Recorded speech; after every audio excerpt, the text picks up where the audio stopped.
नमस्कार, आप देख रहे हैं 4 PM और मैं हूं आपके साथ निधि तिवारी। पश्चिम बंगाल की मुख्यमंत्री ममता बनर्जी सुप्रीम कोर्ट में आज उन्होंने एक नया इतिहास रच दिया। उन्होंने खुद दलीलें पेश की सुप्रीम कोर्ट के अंदर। आज एसआईआर पर महत्वपूर्ण सुनवाई चल रही थी सुप्रीम कोर्ट में पश्चिम बंगाल में, क्योंकि एसआईआर के खिलाफ टीएमसी लगातार मोर्चा खोल रखा है और दो टीएमसी सांसदों के साथ साथ खुद सीएम ममता बनर्जी की ओर से भी सुप्रीम कोर्ट में याचिका लगाई गई है।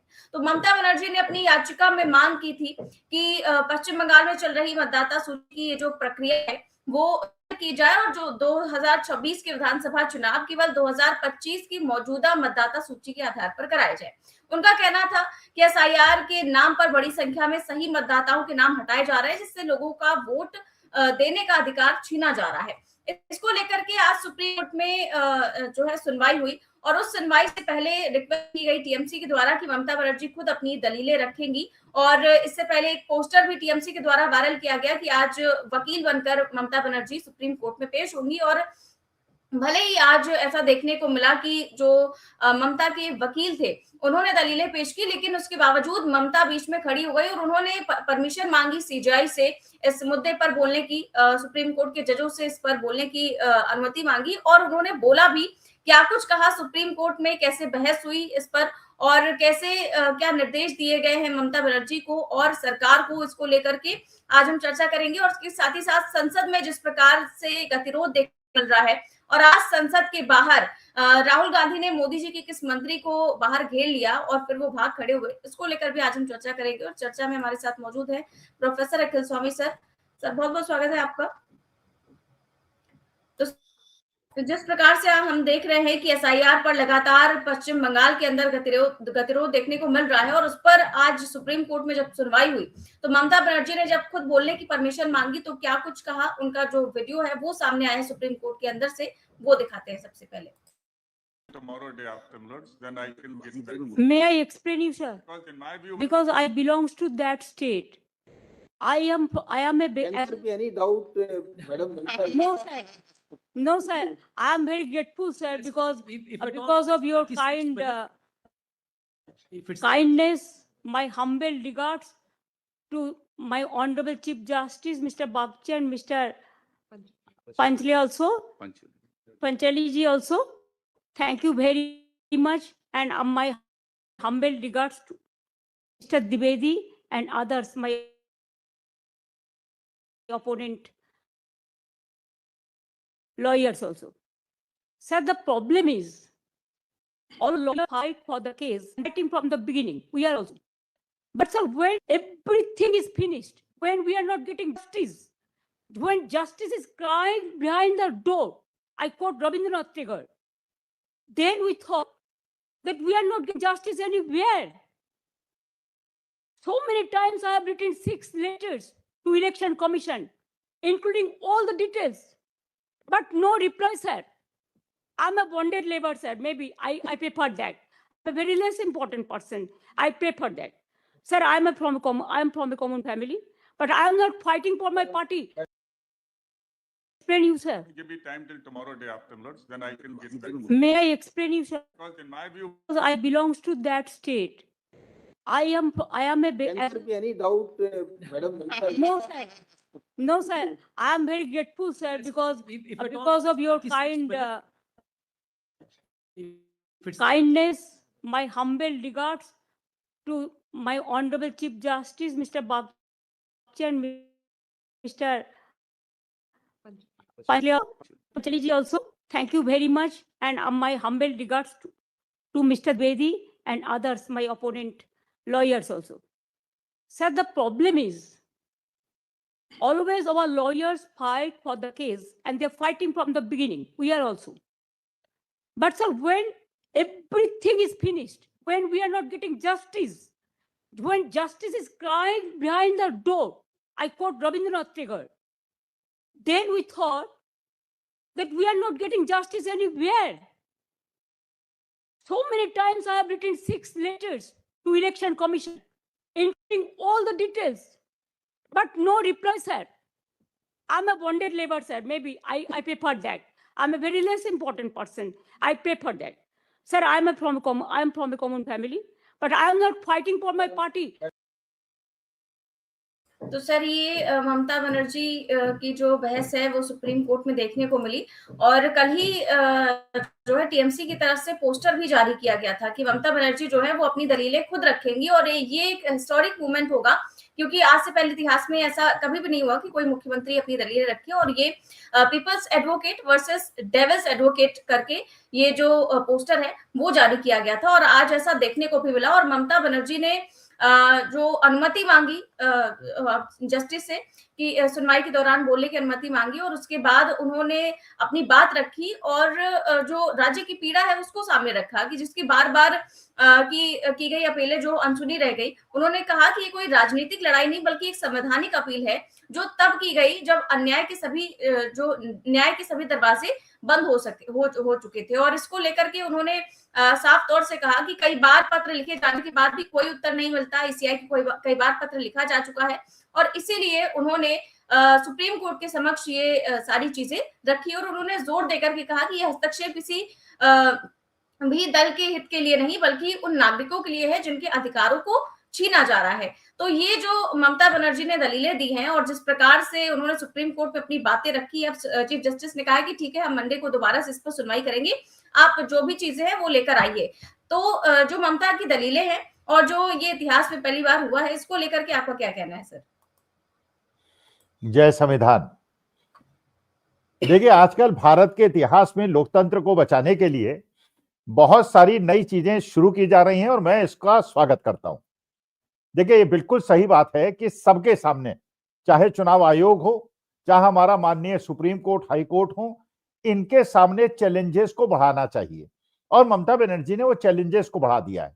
भाई, अभी तक तो ये है कि वकील आए, वकीलों ने अपने कर्तव्यों का निर्वहन किया और उसके बाद कोर्ट ने डिसीजन दे दिया। अब वहां पे ममता बनर्जी का हाजिर होना और जिरह करने का मतलब ये है, अब ये चीज केवल वकीलों के बीच की नहीं रह गई, ये प्रोफेशनलिज्म की बात नहीं है। अब तो बात हो रही है जनहित की, देश की जनता की। और ममता बनर्जी ने जो बात कही, बड़ी सोची समझी अच्छी तरह से उन्होंने बात की कि मैं एक साधारण परिवार की हूं और मैं बॉन्डेड लेबर हूं, मैं तो आपके सामने प्रार्थना करने आई हूं और अपनी पार्टी के लिए नहीं लड़ रही हूं, देश की जनता के लिए लड़ रही हूं। और मेरा ये मानना है, स्पष्ट मानना है, सारे कानूनों से, नियमों से ऊपर होता है जनहित और राष्ट्रहित। जैसे मैं अभी सुन रहा था, एक डिबेट सुन रहा था, जो ये जनरल नरवणे के बारे में राहुल गांधी ने लिखा, तो एक जनरल विशंबर दयाल है, ये मेजर जनरल दयाल, उनका मैं न्यूज 24 में एक कार्यक्रम देख रहा था, उन्होंने जो बात कही, देखिए वो इंपॉर्टेंट है। उन्होंने ये कहा, जनरल दयाल ने ये कहा, ये बात बिल्कुल सही है, एक समझौता था जिस समझौते के अंदर चीनी सैनिकों को भी अस्त्र शस्त्र चलाने की अनुमति नहीं थी और भारतीय सेनाओं को भी अस्त्र शस्त्र चलाने की अनुमति नहीं थी। और चीनी सैनिक जो थे वो तैयारी करके आए थे, उनके पास बल्ले थे, उनके पास तार लगे हुए कटीले हथौड़े थे, पता नहीं क्या क्या था। भारत के सैनिकों के पास ऐसा कुछ नहीं था। और जब ये मुठभेड़ हुई तो हमारे भारतीय सेना के लोगों ने अपनी पूरी मजबूती से लड़े, उन्होंने चीनी सैनिकों को भी हताहत किया और हमारे कर्नल और हमारे कुछ जवान उसमें शहीद हुए। लेकिन जनरल विशंबर दयाल जो कह रहे हैं वो बात समझिए।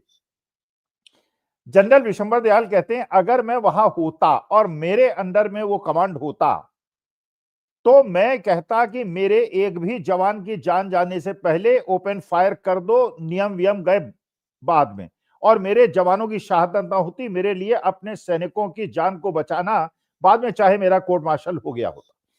देखिए मोदी जी ने क्या किया, जैसे ये जनरल नरवणे की किताब, और तो राहुल गांधी किताब दिखा रहे हैं, जनरल नरवणे की किताब दिखा रहे हैं और कह रहे हैं कि इस किताब, अच्छा प्रश्न ये उठता है कि अगर वहां पे जैसा नरवणे साहब ने कहा, उन्होंने फोन किया राजनाथ सिंह को, पहले राजनाथ सिंह ने जवाब नहीं दिया, फिर उन्होंने एनएसए को फोन किया, जवाब नहीं मिला, फिर उन्होंने जब ये कहा दोबारा राजनाथ सिंह को फोन किया, उन्होंने कहा ठीक है I will talk to the top, और उसके बाद उन्होंने कहा कि ये कहा गया है कि जो आपकी इच्छा हो करिए। एक तरफ तो आपने सेना अध्यक्ष को, जो आपके समझौता था उससे बांध दिया था कि आप अस्त्र शस्त्र नहीं चलाएंगे, और जो आपका मनाए अब करिए। अब अस्त्र चला देते तो कहते भाई नियमों का उल्लंघन करने के लिए थोड़ी मैंने कहा था, मैंने तो ये कहा था कि जो ट्रीटी है उसका पालन कीजिए।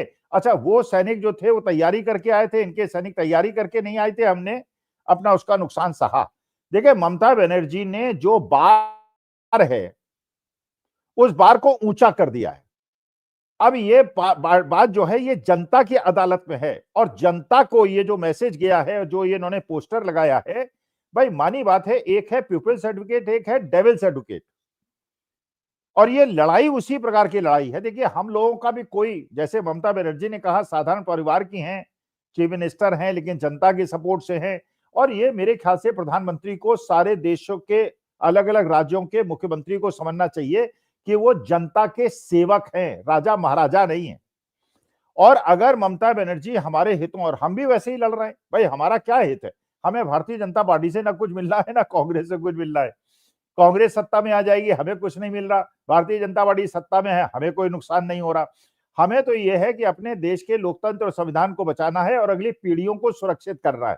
तो ममता बनर्जी जो लड़ाई लड़ रही हैं, ये जनता की लड़ाई लड़ रही हैं, और ये बात बिल्कुल सही है जो ममता बनर्जी ने कहा और चेष्टा की, और जिस प्रकार से बहुत सारे लोगों को लेके आई, प्रेस के सामने उन्होंने पेश किया। हो सकता है मंडे को जब इसकी सुनवाई हो तो उन लोगों को सुप्रीम कोर्ट में लेके आए। हजारों लोग ऐसे हैं जो मरे दिखाए गए हैं और जिंदा हैं। अब प्रश्न ये उठता है कि इसके बाद हमारा जो सबसे बड़ी प्रार्थना अगर किसी के सामने होती है, वो माननीय सुप्रीम कोर्ट के साथ होती है, चीफ जस्टिस की बेंच है। हम ये चाहते हैं कि हमारे देश के साथ न्याय हो, हमारे देश के लोकतंत्र के साथ वो हो, संविधान के साथ न्याय हो, और निरंकुशता और इस प्रकार की तानाशाही को हमारा माननीय सुप्रीम कोर्ट अनुमति न दे। और जो सुप्रीम कोर्ट का मेन उत्तरदायित्व है हमारे देश के संविधान को बचाना, क्योंकि सुप्रीम कोर्ट जो होता है वो ये छोटे मोटे केसेस को नहीं देखा करता है, वो कॉन्स्टिट्यूशनल इश्यूज को देखा करता है। और 3 मेंबर्स की बेंच है, चीफ जस्टिस खुद उसमें बैठे हुए हैं। तो ऐसी बेंच में जो बिल्कुल हाई पावर्ड बेंच है, उसके अंदर अगर ममता बनर्जी इस चीज को कह रही हैं कि आपका हाथ जोड़ के आपसे प्रार्थना है, मेरी हम्बल रिक्वेस्ट है कि आप जनता की लड़ाई, और ये जो लड़ाई हो रही है एक प्रकार के लोकतांत्रिक तानाशाही की, इसमें जनता का साथ दीजिए। ममता बनर्जी से केवल मेरी एक शिकायत है, लेकिन चलिए, मैं मतलब शिकायत इसलिए कर रहा हूं, अध्यापक हूं तो मैं छोटी छोटी माइन्यूटली चीजों को देखता हूं। अंग्रेजी मेरी भी बहुत अच्छी नहीं है, लेकिन ममता बनर्जी ने कहा आई बिलोंग्स टू वेस्ट बंगाल और दैट स्टेट। आई के साथ बिलोंग्स नहीं लगता है, केवल बिलोंग लगता है। ये मैं केवल दीदी से कहना चाहता हूं। अंग्रेजी में मत बोलिए, हिंदी में बोलिए, लेकिन अंग्रेजी अगर बोलिए तो सही बोलिए, वरना भक्तों को तो कोई चिंता ही नहीं होती। जैसे पूछा विदेशी प्राइम मिनिस्टर ने, व्हेन डिड यू कम, कहते हैं आई, मैं कल आया। तो मैं कल आया में तो विदेशी प्रधानमंत्री को एक शब्द नहीं समझ में आया होगा, क्योंकि जैसे हमारे लिए फ्रेंच है वैसे ही उनके लिए हिंदी है। तो दीदी से क्षमा मांगते हुए कहूंगा, अंग्रेजी में मत बोलिए, लेकिन बोलिए तो सही बोलिए। फिलहाल सर, ममता बनर्जी ने जो दलीलें दी हैं उसको लेकर के अब साफ तौर से जो सुप्रीम कोर्ट है उन्होंने कहा है कि मंडे को आप फिर से सारी दलीलें लेकर आइए और अपनी जो याचिका है उसको सही करके आइए, हम दोबारा से सुनवाई करेंगे। और इस पर एग्री करते हुए नजर आया सुप्रीम कोर्ट। और साथ ही साथ जो ममता बनर्जी पिछले 2-3 दिन से दिल्ली में और अलग अलग तरह से अपनी बात जनता के बीच पहुंचा रही है। पहले आपने देखा वो बंग भवन में मिलने पहुंची उन लोगों से जिनको SIR के तहत उनको वहां पे रखा गया है। इसके अलावा उन्होंने अमित शाह की पुलिस के साथ कैसा बर्ताव किया, उनसे पूछा कि आप यहाँ पे क्या कर रहे हैं, इतनी बड़ी घटनाएं हो जाती हैं, आप वहां नहीं रहते और इतनी बड़ी संख्या में आप यहाँ पर क्या कर रहे हैं। इसके साथ ही साथ वो चुनाव आयुक्त से मुलाकात करने पहुंची, उसकी जानकारी भी उन्होंने प्रेस कॉन्फ्रेंस के जरिए दी। तो अपनी अलग अलग तरह से वो अपनी बात जनता के सामने पहुंचा रही हैं। और ममता बनर्जी ने एक प्रेस कॉन्फ्रेंस की और उसमें भी अपने तेवर साफ तौर पर दिखा दिए और मुख्य चुनाव आयुक्त ज्ञानेश कुमार पर उन्होंने ऐसा बयान दे दिया है जिससे उनकी मुश्किलें बढ़ सकती हैं। क्या कहा है ममता बनर्जी ने, उनका जो बयान है प्रेस कॉन्फ्रेंस करते हुए वो सुनाते हैं, क्योंकि उन्होंने महाभियोग लाने की बात कह दी है उनके खिलाफ और विपक्ष को एकजुट करने की जो बात कही है उसको हम दिखाते हैं कैसे उन्होंने। कमिश्नर्स देखिए, अगर कोई चीज जेन्युइन होता है, प्रैक्टिकल होता है, जनता का हित में होता है, हम भी चाहते हैं उसका इम्पीचमेंट हो। नंबर हमारा नहीं है, लेकिन इम्पीचमेंट भी हो सकता है ना, परमिशन तो है, रिकॉर्ड तो हो जाएगा। अगर ऐसा कुछ वो करते हैं तो हम भी हमारा पार्टी को एमपीज को कॉन्फिडेंस में लेके डिस्कस करके, हम लोग तो जब कोई पब्लिक इंटरेस्ट में होता है हम सब इकट्ठा होकर ही काम करते हैं, उसमें हमारा कोई एतराज नहीं है। तो सर ममता बनर्जी जो है वो कहती हैं कि चुनाव आयोग के सबसे बड़े अधिकारी यानी कि मुख्य चुनाव आयुक्त ज्ञानेश कुमार के खिलाफ हम महाभियोग लाएंगे और विपक्षी नेताओं से भी बात करेंगे, अपने सांसदों से भी बात करेंगे। और जब उनसे ये पूछा गया कि आपके पास तो पूरे नंबर्स नहीं है तो कैसे महाभियोग पास होगा, तो उन्होंने कहा कि अगर नहीं है पूरे नंबर्स पर कम से कम रिकॉर्ड में तो दर्ज हो जाएगा कि एक चुनाव आयुक्त थे ज्ञानेश कुमार जिनके खिलाफ महाभियोग आया था। तो ममता बनर्जी ने आरोप लगाया कि 40,000 लोगों के नाम काट दिए गए, उनको सुना भी नहीं जा रहा है, उनके राज्य के एससी हैं, एसटी हैं, आदिवासी हैं जिनके नाम काट दिए गए और उनको उनकी सुनवाई तक का मौका नहीं दिया जा रहा है, चुनाव आयोग नहीं दे रहा है और चुनाव आयोग बीजेपी की आईटी सेल की तरह काम कर रहा है। तो सर अगर ऐसा होता है, महाभियोग आता है, तो क्या वाकई में अपने आप में ये इतिहास बनेगा कि ज्ञानेश कुमार इकलौते ऐसे चुनाव आयुक्त रहे जिनके खिलाफ विपक्ष महाभियोग का प्रस्ताव लेकर आया? देखिए, पहली बात तो ये, महाअभियोग का जो प्रस्ताव आएगा उसको स्पीकर जो है रिजेक्ट कर देंगे। पहले भी हो चुका है, लाया गया सभापति महोदय के खिलाफ, उन्होंने उसको रिजेक्ट कर दिया। भाई अब हमारे देश में तो ऐसी ऐसी परंपराएं बन गई हैं कि एक चीफ जस्टिस ऑफ इंडिया के खिलाफ एक लड़की ने शिकायत की। अरे ये कॉमन सेंस है भाई। अगर मान लीजिए किस कमेटी के चेयरमैन आप खुद हैं और आप ही पे आरोप है और आप ही कमेटी के चेयरमैन हैं और खुद ही अपने को एब्सॉल्व कर लेते हैं, उन्होंने खुद अपने को एब्सॉल्व कर लिया और सुप्रीम वो जाके राज्यसभा के मेंबर बन गए। तो भाई देखिए, ये बात तो बिल्कुल सही, पहले वो अनुमति ही नहीं देंगे। अगर मान लीजिए अनुमति दे दी, लेकिन कम से कम फायदा ये होगा अगर आप इंपीचमेंट लाएंगे तो एक तो विपक्षी एकता, जनता के अंदर ये मैसेज जाएगा, you are fighting tooth and nail, और उसके बाद जनता के सामने बातें पहुंचेंगी, वहां तथ्य दिए जाएंगे। अभी तक तो सरकार ये कहती है चुनाव आयोग जो है संवैधानिक संस्था है और संवैधानिक संस्था पे हम कैसे बोल सकते हैं, चुनाव आयोग बोल सकता है और चुनाव आयोग से सीधे बात कर लीजिए। चुनाव आयोग उनकी बात सुनता नहीं है। अब सरकार को जवाब देना पड़ेगा। भाई जब राहुल गांधी ने सारे तथ्य पेश कर दिए और ये बता दिया कि हरियाणा के अंदर ब्राजीलियन मॉडल की फोटो कैसे आई, कौन लाया, कैसे लगाई गई, किसने लगाई, उनके ऊपर कार्रवाई क्यों नहीं हुई, और जब बंगाल के अंदर बताया जा रहा है कि जो बीएलओज इंफॉर्मेशन फीड कर रहे हैं उससे डिलीशन और एडिशन नहीं हो रहा है बल्कि दिल्ली से हो रहा है, फॉर्म 7 के नाम पे कितना घपलेबाजी हो रही है।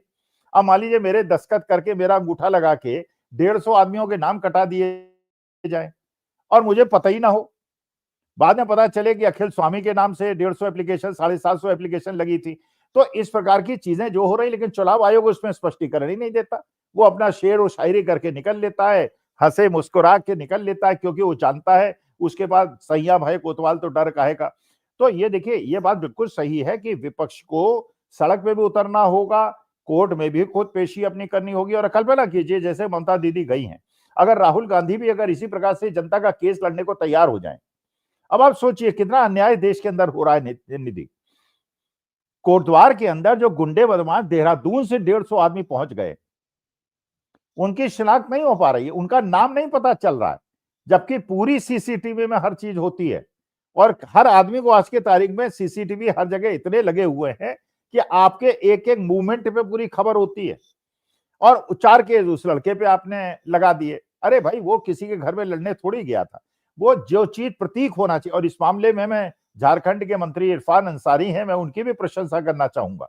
मैंने फेसबुक में पोस्ट डाली थी और मैंने फेसबुक में पोस्ट डाली थी कि कांग्रेस हो या जेएमएम हो, चाहे टीएमसी हो, चाहे डीएमके हो, जहां जहां आपकी सरकारें हैं वहां के सरकार दीपक कुमार को पुरस्कृत करें और उसको संरक्षण दें। अलग अलग वर्ग के लोग जा रहे हैं, संत समाज हरिद्वार का जा रहा है और दीपक कुमार का समर्थन कर रहा है, रेसलर जो हैं उनका समर्थन कर रहे हैं, लखनऊ से लोग ट्रेवल करके जा रहे हैं कोटद्वार और जाके समर्थन कर रहे हैं। और आपको नई खबर मिली होगी कि वहां पे कोटद्वार के अंदर पत्रकारों के प्रवेश पे रोक लगा दी है। सुमित अवस्थी गए थे, सुमित अवस्थी को रोक दिया गया। मैंने खबरें नहीं दिखाने देंगे। तानाशाही में ऐसे ही नहीं होता है क्या? ये इमरजेंसी में क्या इससे ज्यादा बुरी स्थिति थी क्या? जिस लड़के को पूरा प्रोटेक्शन मिलना चाहिए, और वहां देखिए पत्रकार महोदय गए, एएसपी साहब क्या बैठे हुए हैं, एएसपी साहब जो है कह रहा आप दंगा कराने आए हैं। फिर सोशल मीडिया में लोग प्रपोज कर रहे हैं कि उस पत्रकार को के ऊपर कार्रवाई कर दीजिए। मतलब देखिए, हमारे देश को हर जगह से अंदर से बांट दिया गया है। फिर एप्स्टीन फाइल में नाम आ रहा है, वो चीज पीछे हो गई है। फिर वो डोनाल्ड ट्रंप ने ट्रेड डील कर ली है और हमारे सारे किसानों के हित को खत्म कर दिया है और चुप बैठे हुए हैं। अमेरिका रोज स्टेटमेंट पे स्टेटमेंट, ये मोदी जी और हमारे बीच में एग्रीमेंट हो गया, हमारे किसानों का फायदा हो जाएगा। हम चुप थारे बैठे हुए हैं क्योंकि अडानी जी फंसे हुए हैं, क्योंकि एप्स्टीन फाइल में नाम आ गया है, क्योंकि जनरल नरवणे ने किताब में कुछ लिख दिया है, उसको बचाने के लिए डाइवर्जन टेक्निक चल रही है। सर, इसके साथ ही साथ जो ममता बनर्जी है, उन्होंने एक और चीज बताई कि घुसपैठियों को लेकर के फर्जी नैरेटिव चलाया जा रहा है पूरे पूरे बंगाल में। गृह मंत्री अमित शाह जो काफी समय से बंगाल में एक्टिव है और वहां पर घुसपैठियों का मुद्दा उठा रहे हैं, और वो घुसपैठियों के नाम पर लगातार वोट मांगते हैं। असम में भी जाके कहते हैं कि एक और बार सरकार हमारी बनवा दीजिए तो हम घुसपैठियों को यहाँ से बाहर निकाल देंगे। अब सोचिए कि असम में 10 साल से उनकी सरकार है, केंद्र में 10 साल से सरकार है, वहां डबल इंजन दौड़ रहा है। और असम और पश्चिम बंगाल जैसे राज्यों में तो ज्यादातर आप देखते हैं कि बांग्लादेशियों की घुसपैठियों की समस्या रहती है। तो और आपकी अपनी सरकार है और आप बांग्लादेशी घुसपैठियों को निकाल नहीं पा रहे हैं, और उसके बाद में आप फिर से वोट मांगते हैं कि अगले 5 साल भी आपको वोट मिले ताकि आप घुसपैठियों को निकाल पाए। इसको लेकर के जो आवाज उठाई जा रही है ममता बनर्जी की तरफ से, उस पर आप क्या कहेंगे? भाई यही तो हेमंत सोरेन कहते रहे, यही तेजस्वी यादव और राहुल गांधी कहते रहे, लेकिन हमारे यहाँ मुश्किल क्या हो गई है, जब चुनाव आयोग ही अनबायस्ड नहीं है, वो बायस है, पूरी तरह से भारतीय जनता पार्टी को जिताने के लिए तैयार बैठा हुआ है, तो ये नैरेटिव्स है, इसका कोई मतलब इसलिए नहीं है। आसाम के अंदर एनआरसी हुई थी ना, आसाम के अंदर 20 लाख लोग मिले थे ना अवैध, कितने साल हो गए, उसमें से 20 लाख में 12 लाख हिंदू मिले थे ना। भाई बांग्लादेश के जो हिंदू ट्रांसफर होके आए, शिफ्ट होके आए, वो अवैधी तो माने जाएंगे। इस बार एनआरसी नहीं हो रही है, उन 20 लाख लोगों को वापस भेज दिया क्या? नहीं भेजा। लेकिन ये सब चीजें केवल आई वॉश हैं। ये कहते हैं हम इसलिए जीत गए क्योंकि हमने घुसपैठिए की बात उठाई थी, इसलिए नहीं जीतते हैं। ये इसलिए जीतते हैं कि इनके यहां इनके राष्ट्रीय सेठ एक एक वोट को खरीदते हैं, गुंडे बदमाशों के माध्यम से लोगों को धमकाते हैं। अपोजिशन पार्टीज के लोग पोलिंग बूथ पे पहुंच नहीं पाते, बैठ नहीं पाते, क्योंकि गुंडे बदमाश उन्हें डराते हैं। एडमिनिस्ट्रेशन पुलिस इनके साथ होती है, इसलिए और एसआईआर के माध्यम से चुनावी हेराफेरी करके चुनाव जीतते हैं। बल्कि एक बड़े कांग्रेसी नेता से मेरी बात हो रही थी, तो कहने लगे नहीं स्वामी साहब ऐसा है, अब हम अपना काडर बना रहे हैं और काडर बनाएंगे। अरे मैंने कहा यार तुम क्या काडर बनाओगे भाई? किसकी हिम्मत है आज के तारीख में भारत जहां डबल इंजन सरकार हो, वहां पे अपने काडर को आप सुरक्षित नहीं कर सकते, इनके गुंडे द्वारा मार देंगे। तो बंगाल है, क्योंकि वहां पे ममता बनर्जी की सरकार है, इसलिए बीएलओस की भी हिम्मत है। और जो आप फोटो में देख रही थी, काले कपड़े जो पहन के बैठे हुए थे निधि, ये वही लोग हैं जिनको मरा बता दिया गया है। मरे लोग कपड़े पहने बैठे हुए हैं, मैंने उन्हें सफेद कपड़ा पहना दिया, उनका शव यात्रा निकाल दी, उनका दहन संस्कार कर दिया, उनको गाड़ दिया गया, वो जिंदा बैठे हुए हैं। ये तो हमारे चुनाव आयोग का काम है। ब्राजीलियन मॉडल के 22 वोट बनवा देते हैं, 15 वोट डलवा भी देते हैं।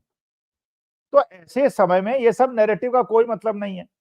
लेकिन जिस बात से मैं चिंतित हूं, ये जो ट्रेड डील हुई है निधि, अभी तो ये बहकाएंगे, क्योंकि ये पता चला है कि अमेरिका के अंदर उसका पूरी ड्राफ्टिंग तैयार हो रही है, 15 दिन में तैयार हो जाएगी। वो ड्राफ्टिंग अमेरिका में हो रही है, इंडिया में कुछ नहीं हो रहा है। वहां से आएगी, यहां दस्तखत होंगे और मान ली जाएगी, क्योंकि एप्स्टीन फाइल और अडानी जी का और नरवणे साहब का मामला फंसा हुआ है। 6 महीने के अंदर देश के किसानों को पता चल जाएगा उनके साथ कितना बड़ा धोखा हुआ है। 6 महीने भटका लेंगे ये। जब $500 बिलियन का अमेरिका से इंपोर्ट बढ़ाओगे आप, एक कंट्री जहां से ट्रेड सरप्लस है, और आप एग्रीकल्चर के लिए भी दरवाजे खोल दोगे, और उसके बाद आपके एक्सपोर्ट पे जो पहले टैरिफ लगने के पहले 3% का एवरेज टैरिफ था, वो 18% हो गया, 6 गुने बढ़ गए। और यहां माला इस बात की बना रहे हैं कि 50 से 18 हो गया।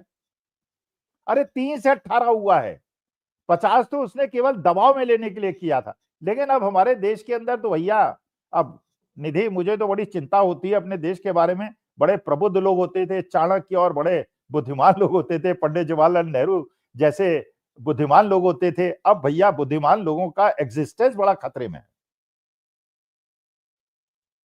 वह बुद्धिमान नहीं हो, चलिए मुझे यही संतोष है।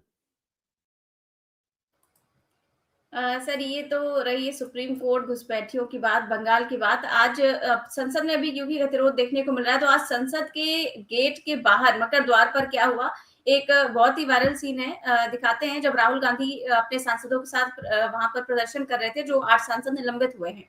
तो उस दौरान जब मोदी जी के एक मंत्री रवनीत सिंह बिट्टू वहां से गुजर रहे थे, तब क्या हुआ, एक सीन बहुत ज्यादा वायरल हो रहा है। उसको दिखाते हैं।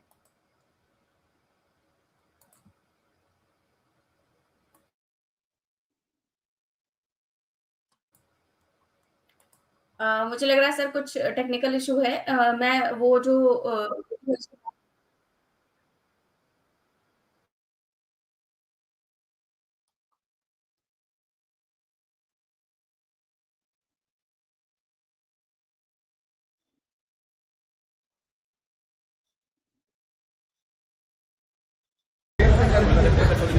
Everybody do this. Yeah. On this side, please, someone. Thank you. Good luck for what, sir? देश का पेज क्या है? No, look. The thing is, जंग जीत के आए. The thing is, here is a traitor walking right by. Take a look at the face. This is what it looks like. Hello, brother. Sir, थोड़ा लो. My traitor friend. Surrender. Don't worry, you'll come back. Surrender. देश के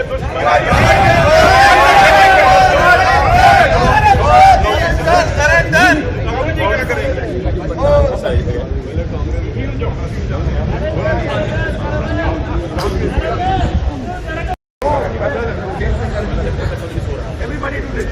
Yeah. On this side, please, someone. Thank you. Good luck for what, sir? देश का page क्या है? No, look. The thing is, जंग जीत के आए. The thing is, here is a traitor walking right by. Take a look at the face. This is what it looks like. Hello, brother. Sir, थोड़ा लो. My traitor friend. Surrender. Don't worry, you'll come back. Surrender. देश के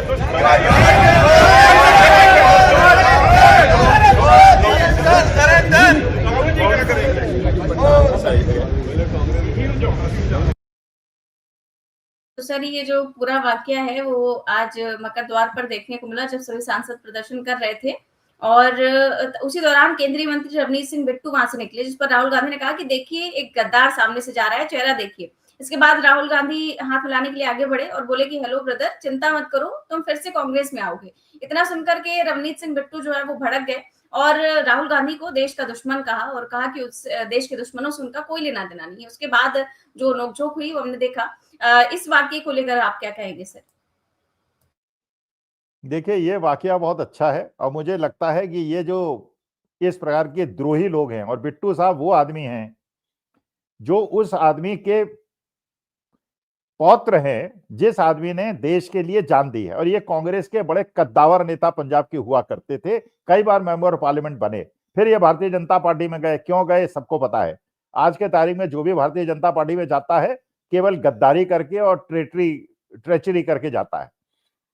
फिर इसके बाद ये election लड़े parliament का, हार गए, जबकि पहले हमेशा जीतते आए थे। इतनी धाक थी इनके परिवार की, लेकिन पंजाब की जनता ने इनको हरा दिया। फिर इनको राज्यसभा में लिया गया, फिर मंत्री बना दिया गया। मैंने ट्रेचरी का इतना बड़ा इनाम मैंने भारतीय जनता पार्टी के अंदर मिला, जैसे वो उनको मिला है हेमंतो शर्मा को, कि जिन पे भारतीय जनता पार्टी आरोप लगाती थी वो चीफ मिनिस्टर बने हुए। तो ये वापस तो कांग्रेस में नहीं आएंगे, क्योंकि कांग्रेस के लोगों ने इन गद्दारों को पहचान लिया है। और ये 2-3 महीने के अंदर आप देखिएगा हवा इतनी फिजा बदलेगी, जिस प्रकार से अमेरिका के सामने समर्पण किया गया है। और हमारे निर्णय वो ले रहे हैं डोनाल्ड ट्रंप। कल ये ना हो कि पार्लियामेंट के अंदर आके डोनाल्ड ट्रंप कहें कि मोदी जी उधर जाके कुर्सी पे बैठो, मैं बताऊंगा तुम्हारा देश क्या करेगा। तेल हम कहां से खरीदेंगे, डोनाल्ड ट्रंप बताएगा। 40% का नुकसान होगा हमें, वो बताएगा। $500 बिलियन भारत हमसे खरीदेगा। वो निर्णय ले रहा है, जैसे वेनेजुएला के निर्णय ले रहा है, वैसे हमारे बारे में निर्णय ले रहा है। 6 महीने वेट कीजिए निधि, देश के किसानों को, देश की जनता को पता चल जाएगा हमारे साथ कितना बड़ा धोखा हुआ है। और इन ट्रेटर्स को, गद्दारों को, किसी भी लोगों को जो अपनी पार्टी को धता बताते हुए जाएं, अपनी पार्टी में वापस नहीं लेना चाहिए। अब ये भारतीय जनता पार्टी में ही रहे और वहीं जाके मंत्री जितने दिन तक रह सके रहे। बिल्कुल सर, बहुत बहुत शुक्रिया सर आपका आज की चर्चा के लिए।